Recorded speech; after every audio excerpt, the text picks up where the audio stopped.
शिक्षा विभाग, आदिम जाति कल्याण विभाग के अंशकालीन अस्थायी चतुर्श्रेणी कर्मचारी साथियों, आने वाली 19 जनवरी को न्यूनतम वेतन के सवाल को लेकर मध्य प्रदेश के स्कूलों और छात्रावासों में काम करने वाले अंशकालीन कर्मचारियों की ओर से, अस्थायी कर्मचारियों की ओर से एक धरना प्रदर्शन आयोजित किया जा रहा है।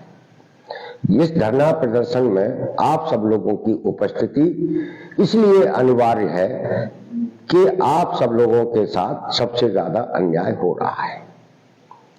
5,000 रुपए में दसियों साल से आप लोग स्कूल और छात्रावासों में महत्वपूर्ण काम कर रहे हैं। बच्चों को देखभाल से लेकर उनको खाना खिलाने तक की सारी जिम्मेदारी आप पर है। स्कूलों की साफ सफाई, बच्चों को पानी पिलाने से लेकर शिक्षकों के लिए की हर व्यवस्था करना आप सब लोग कर रहे हैं। इतना महत्वपूर्ण काम करते हुए भी आपको सरकार महज 5,000 रुपए देती है। कई जिलों में तो, जैसे खंडवा में तो 4,000 रुपए ही अंशकालीन को मिलते हैं। इसके अलावा SMDC से रखे गए जो अस्थायी व्रत हैं उन्हें 3,000, 2,000 कहीं कहीं मिलते हैं। प्रिंसिपल उनके साथ बहुत अच्छा व्यवहार नहीं करते हैं। चिंता का विषय ये है कि इस मध्य प्रदेश के अंदर सरकार ने एक चपरासी का एक कैडर तक नहीं बना पाई। सिर्फ स्कूल और जनजातीय कार्य विभाग के स्कूलों में ही अगर आप देखें हम तो छात्रावासों का जो चतुर्श्रेणी कर्मचारी है अंशकालीन अस्थायी, उसको 5,000 रुपए मिलते हैं। स्कूलों में जो SMDC से रखे गए हैं उनको 3,000 रुपए मिलते हैं। उत्कृष्ट विद्यालयों में जो चतुर्श्रेणी कर्मचारी काम करता है उसको अलग वेतन मिलता है। मॉडल स्कूलों में जो काम करते हैं उनको अलग वेतन मिलता है। CM राइस में जो काम करते हैं उनको अलग वेतन मिलता है। देखिए कितनी शर्म की बात है कि सरकार अपने ही स्कूलों और छात्रावासों में, चाहे वो शिक्षा विभाग के हो, चाहे जनजातीय कार्य विभाग के हो, अपने ही स्कूल के चतुर्श्रेणी कर्मचारियों का एक कैडर नहीं बना पाई है।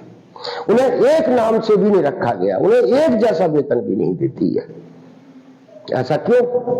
इस सरकार ने उस चतुर्श्रेणी कर्मचारी जिसको अलग अलग नाम से काम करा रहे हैं, कहीं ये अंशकालीन है, कहीं ये अस्थायी है, कहीं ये SMDC से रखे हैं, कहीं कहीं तो दैनिक मजदूरी के नाम से रखे गए, कहीं CM राइस में तो आउटसोर्स से रख लिए गए। ये तमाम सारे जो कर्मचारी है जो एक ही नेचर का काम करते हैं, एक ही तरीके का काम करते हैं, वो चतुर्श्रेणी का काम करते हैं। लेकिन सरकार ने जानबूझकर इस चतुर्श्रेणी कर्मचारी को भी कई पदनामों में बांट दिया है। ऐसा इसलिए किया गया है कि जिससे ये लोग संगठित नहीं हो सके। मॉडल स्कूल वाले अलग चलेंगे, CM राइस वाले अलग चलेंगे, उत्कृष्ट वाले अलग चलेंगे, छात्रावास वाले अलग चलेंगे, जन स्कूलों के अलग चलेंगे। इस तरीके से जो स्कूल और छात्रावास में काम करने वाले लाखों चतुर्श्रेणी कर्मचारी है वो इस कारण से भी एकजुट नहीं हो पा रहा था। ऑल डिपार्टमेंट आउटसोर्स अस्थायी अंशकालीन ग्राम पंचायत कर्मचारी मोर्चा की ओर से पिछले 1-1.5 साल से इन दूर दराज के क्षेत्रों में बिखरा पड़ा इस चतुर्श्रेणी कर्मचारी को संगठित करने का काम किया गया।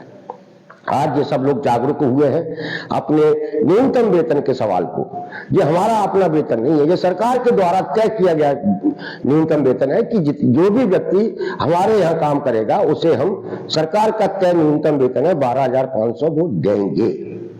इसी मांग को लेकर हम लोग 19 जनवरी को DPI जो गौतम नगर में है, जहां से सारे स्कूलों छात्रावासों का संचालन होता है, वहां सारे अधिकारी बैठते हैं, उस पर धरना प्रदर्शन करके ये मांग करेंगे कि जितने भी स्कूलों छात्रावासों में चतुर्श्रेणी कर्मचारी काम करता है, चाहे वो किसी भी मद से रखा गया हो, चाहे उसको कोई भी नाम दिया गया हो, एक तो इसका एक कैडर बनाया जाए, दूसरा इनको एक समान वेतन दिया जाए और वो वेतन होना चाहिए कम से कम सरकार के द्वारा तय न्यूनतम वेतन है वो। नंबर 1। नंबर 2, हमारी मांग है कि जब तमाम हाई कोर्ट का फैसला है, सुप्रीम कोर्ट का फैसला है कि समान काम का समान वेतन देना चाहिए, मिलना चाहिए, तो एक चतुर्श्रेणी कर्मचारी, एक चपरासी को, एक चौकीदार को, एक भ्रष्ट को, एक खाना बनाने वाले को आप चतुश्रेणी कर्मचारी को भी, चपरासी को भी समान काम का समान वेतन नहीं दे सकते। तो कैसी सरकार है ये? इसी सरकार को ये जो आप लोगों के साथ अन्याय हो रहा है स्कूल और छात्रावास के कर्मचारियों के साथ, इस अन्याय की